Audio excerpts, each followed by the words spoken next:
हे आपल्यासोबत नेहमी होणार आहे. नेहमी होणार आहे म्हणजे काय की बाबा आपण कुठल्याही एखाद्या ऍप्लिकेशन, बघा मी तुम्हाला सुरुवातीलाच काय सांगितलं होतं की एखाद्या व्यक्तीचं रिअल लाईफ जो प्रॉब्लेम आहे तो प्रॉब्लेम व्हर्च्युअली ज्याने आपण सॉल्व्ह करतो त्याला ऍप्लिकेशन म्हणतो, बरोबर आहे. मग हे ऍप्लिकेशन निवास डेटा सायन्सचा असू शकेल, डेटा अनालिटिक्सचा असू शकेल, वेबसाईट ऍप्लिकेशनचा असू शकेल, अँड्रॉइड मोबाईल ऍप्लिकेशन असू शकेल किंवा एक साधं कॅल्क्युलेटर देखील असू शकेल, बरोबर. आणि या प्रत्येक ऍप्लिकेशनचा सगळ्यात महत्वाचा जो भाग असतो तो असतो त्याच्यामध्ये येणारा किंवा त्याच्यातून जाणारा डेटा, राईट. आणि मग आपल्याला काल कळालं की डेटा म्हणजे काय किंवा डेटा टाईप आपल्याला का शिकावे लागतात. तर बाबा काल जसं मी पेमेंटचा विषय बोललो, पैसे ज्यावेळेस आपण 10 रुपयाचा आहे तर ते 10 रुपये तुम्ही 3-4 वेगवेगळ्या स्वरूपामध्ये देऊ शकता. बिटकॉइन मध्ये देऊ शकता, डिजिटली ट्रान्सफर करू शकता, 10 रुपयाचा सिक्का देऊ शकता, 10 रुपयाची नोट देऊ शकता किंवा 1-1 रुपयाचे 10 कॉइन्स देऊ शकता, 2-2 रुपयाचे 5 कॉइन देऊ शकता, 5 रुपयाचे 2 कॉइन देऊ शकता. इतक्या सगळ्या प्रकारामध्ये ते दिलं जाईल, बरोबर की नाही.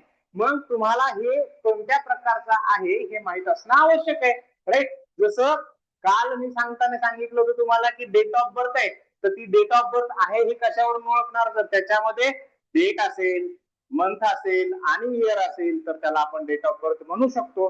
बरं डेटच आहे हे कशावरून कळेल, तारीख कधी तुम्ही असं ऐकलंय का की तारीख शब्दांमध्ये असते.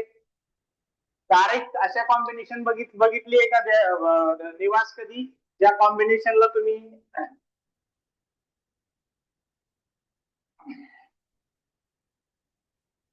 अशा कॉम्बिनेशन मध्ये तारीख बघितली आहे का, असं कधी बघितलंय का तारीख. म्हणजे मी इथं काय लिहिलंय सध्या दिसतंय तुम्हाला, निवास हॅश लिहिलंय, क्वेश्चन मार्क दिलाय आणि इक्वल टू दिलंय. चला बोर्डचा आपण युजच नाही करायचा थोडे दिवस, ठीक आहे. चलो मी तुम्हाला इथंच दाखवतो. हे पहा टेक्स्ट. आता मला सांगा तुम्ही ज्यावेळेस एखादी डेट ऑफ बर्थ पाहत असता त्यावेळेस तुम्हाला डेट ऑफ बर्थ अशी दिसली आहे का कुठे, डॉलर, हॅश, @, त्याच्यानंतर स्टार. सांगा बरं ही कोणती डेट ऑफ बर्थ आहे, सांगता येईल कुणाला, येईल का सांगता निवास. नाही सांगता येणार कारण ही डेट ऑफ बर्थ नाहीच आहे.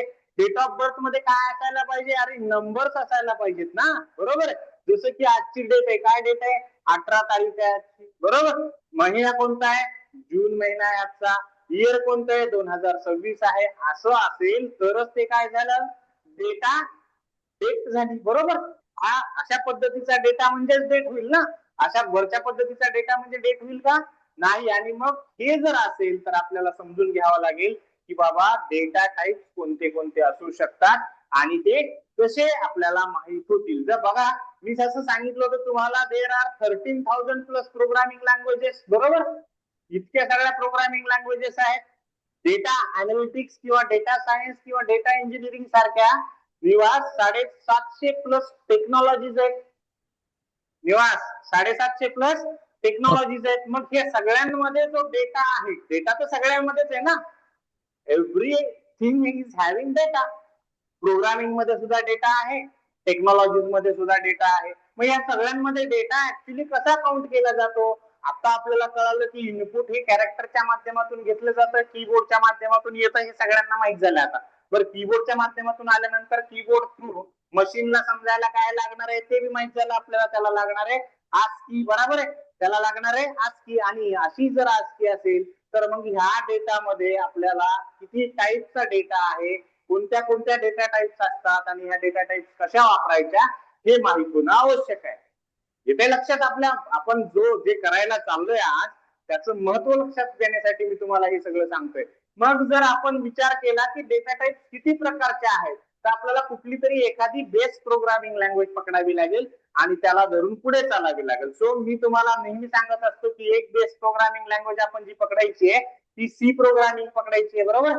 ती कशासाठी पकडायची आहे, कारण आपलं जे नमपाय, पांडास, मॅटप्लॉटलिब, सायपाय हे जे सगळं पायथन बीटन हे सगळं जे ठरलेलं आहे उभं राहिलेलं आहे ते कशावर उभं राहिलेलं आहे, या सी लँग्वेजच्या बेसवरती उभं राहिलेले, जावा उभं राहिले ते या सी लँग्वेजच्या बेसवरती उभं राहिले.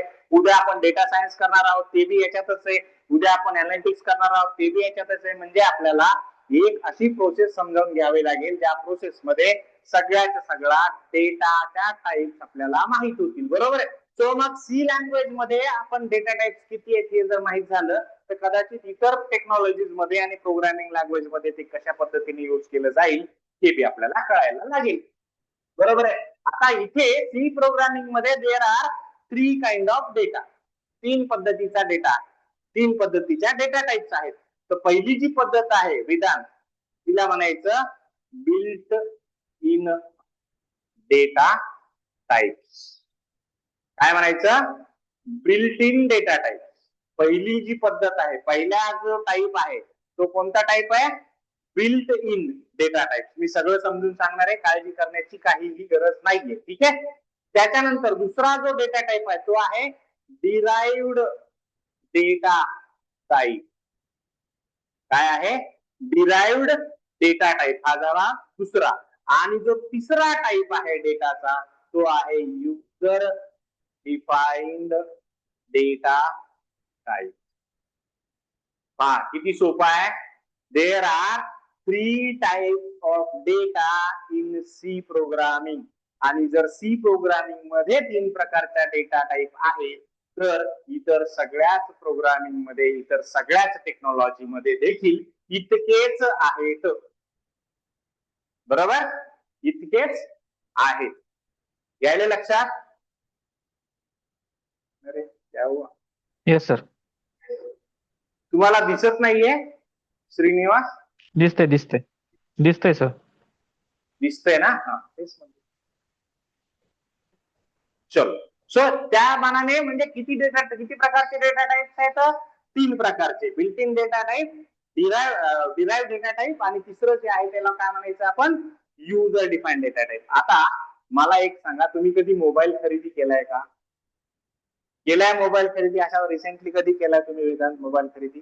निवास कधी केला तुम्ही? 3-4 महिन्यापूर्वी. मला 2-3 वर्ष झाले. 2-3 वर्ष झाले. बरं, तुम्ही दोघांनी ज्या वेळेस मोबाईल तयार केला, खरेदी केलाय, मला सांगा त्या मोबाईल मध्ये तुम्ही एक ऍप्लिकेशन इन्स्टॉल केलं का? हे कोणतं? इंस्टाग्राम. केलं का? हो. केलं ना? आता मी दुसरा प्रश्न विचारतो. तुम्ही हे ऍप्लिकेशन इन्स्टॉल केलं का? कॅल्क्युलेटर इन्स्टॉल केलं होतं का? नव्हतं. नाही. इंस्टाग्राम तुम्हाला इन्स्टॉल करावं लागलं. कॅल्क्युलेटर करावं लागलं का? नाही. म्हणजे कॅल्क्युलेटर तुमच्याकडे काय आहे? ज्यावेळेस तुम्ही मोबाईल खरेदी केला त्यावेळेस त्या मोबाईलच्या सोबतच जे बाय डिफॉल्ट आले तुमच्याकडे त्यांना काय म्हणायचं? Built in application. आणि मग आपण काय केलेलं आहे? आता आपल्या कॉम्प्युटरवरती टर्बोसी आपण इन्स्टॉल केलेली आहे. जर टर्बोसी आपल्या कॉम्प्युटरवरती इन्स्टॉल असेल तर त्या इन्स्टॉलेशन सोबत जे रेडीमेड डेटा टाइप्स आलेले आहेत त्यांना काय म्हणायचं? मग built in data type. Simple. There is no need to install any extra things. तुम्ही एक इन्स्टॉल केलेली ऍप्लिकेशन आहे, समजा उदाहरणार्थ तुम्ही पायथन इन्स्टॉल केलं, बरोबर? उद्या जावा इन्स्टॉल केलं, जेडीके इन्स्टॉल केलं, राईट? तर त्याच्यासोबत काही ना काही बाय डिफॉल्ट येईल की नाही? त्यांना काय म्हणायचं? मग बिल्ट इन डेटा टाइप्स. काय म्हणायचं? Built in data types. बरं, मग हे जे डिराइव्ड डेटा टाइप आहे, दुसऱ्या नंबरचा टाइप, ते काय म्हणून समजायचं? तर बघा, ह्या जो डिराइव्ड डेटा टाइप आहे ना, याचा अर्थ असा असतो, ह्या डिराइव्ड डेटा टाइपचा अर्थ असा असतो की तुम्ही हे जे बिल्ट इन डेटा टाइप्स आहेत, हे जे बिल्ट इन डेटा टाइप्स आहेत, या बिल्ट इन डेटा टाइपचा वापर करून काही विशिष्ट डेटा टाइप जर तयार केलेले असतील तर त्यांना डिराइव्ड डेटा टाइप्स असं म्हटलं जातं. म्हणजे काय? काय अर्थ असेल याचा? बघा, तुमच्याकडे आपण घरामध्ये रोज दूध पाहतो, राईट? दूध असतं आपल्याकडे, राईट? दूध असतं ना, प्रत्येकाच्या घरात दूध असतं, बरोबर? दूध मिल्क.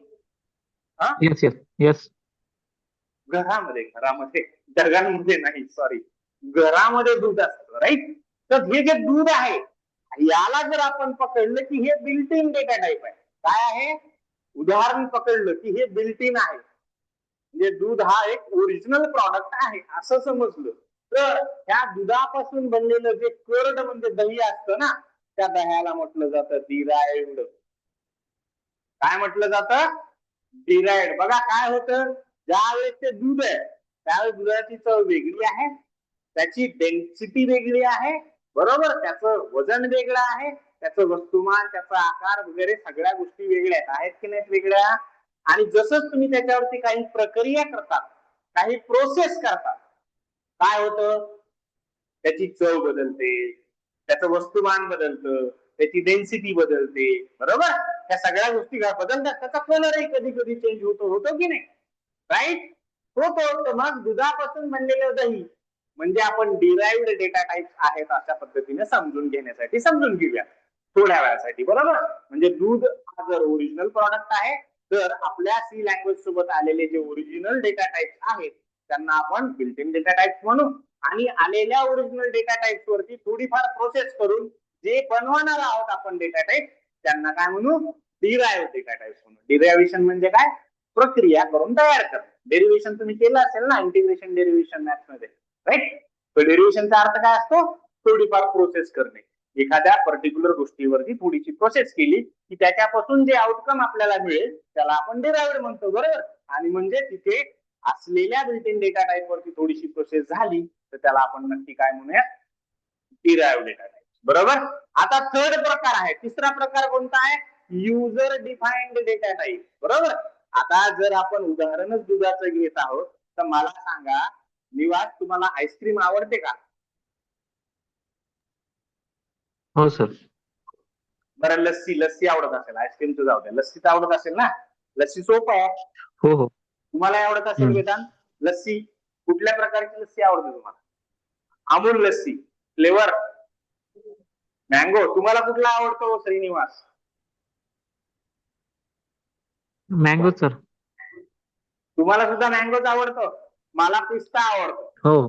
आता बघा विषय लक्षात घ्या तुम्ही. काय व्हायला लागले? दह्यापासून बनणार आहे लस्सी. कशापासून बनणार आहे लस्सी निवास? दह्यापासून बनणार आहे. पण मला जर येस सर. पिस्ता आवडतंय तर मी पिस्ता टाकून खाईल, बरोबर. तुम्हाला मँगो आवडतं तर तुम्ही मँगो फ्लेवर टाकून खाल. कुणाला अजून केसर आवडेल तर केसर टाकून खाईल. कुणाला चॉकलेट आवडेल तर चॉकलेट टाकून खाईल की नाही, मला एवढंच उत्तर द्या. Yes, of course. बरोबर. म्हणजे त्या दुधापासून बनलेली जी दही आहे आणि त्या दह्यापासून बनलेली जी लस्सी आहे ती लस्सी फ्लेवर्ड असते, बरोबर. फ्लेवरचा अर्थ काय? की युजरला म्हणजे जो खाणारा आहे त्याच्या चॉईसने, बरोबर, खाणाऱ्याच्या चॉईसने जर तयार केलेली असेल तर त्याला काय म्हटलं जाईल मग? User defined data type. म्हणजे मला माझ्या इच्छेनुसार एखादा डेटा टाइप तयार करायचा आहे तर मी त्याला काय म्हणेल? User defined data type. बघा फार सोपे समजून घेण्यासाठी there are only 3 data types. कुठले कुठले डेटा टाइप्स आहेत? बिल्ट इन डेटा टाइप, त्याला प्रिमिटिव्ह डेटा टाइप वगैरे म्हणतात, नंतर तुम्हाला शिकवेल मी, आता त्याची गरज नाहीये.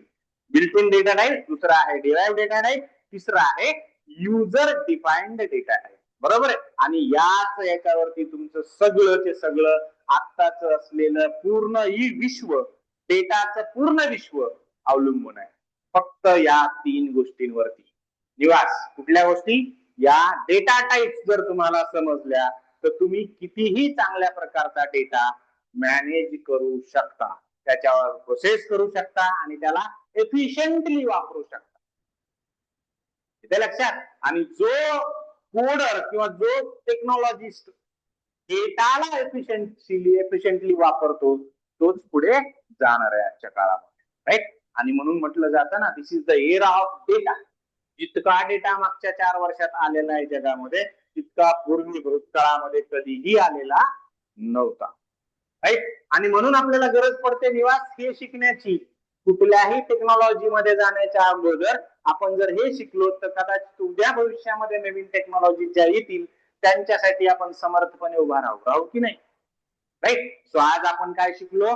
डेटा टाइप किती प्रकारचे आहेत तर सी लँग्वेज मध्ये 3 प्रकारचे डेटा टाइप्स आहेत, built in data types, derive data types आणि युजर डिफाईन्ड डेटा टाइप. मी तुम्हाला अगदी थोडक्यात त्यांच्यामधला डिफरन्स समजून सांगितलेला आहे, सांगितला की नाही. आता उद्या काय करायचंय आपल्याला, ह्या बिल्ट इन डेटा टाइप मधले डेटा टाइप्स एक्झॅक्टली काय आहेत, आणि मी जे काल म्हटलं होतं तुम्हाला की कीबोर्डवरच्या की किती आहेत, किती कॅरेक्टर्स आहेत टोटल, कॅरेक्टर सेट मधले किती कॅरेक्टर्स टोटल आहेत, हे कशावर निघलंय ते आपल्याला पाहायचं.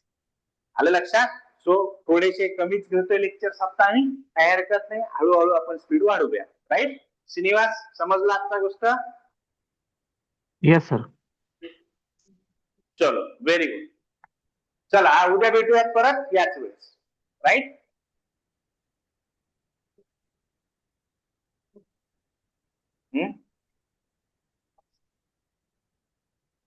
काय होत होतं?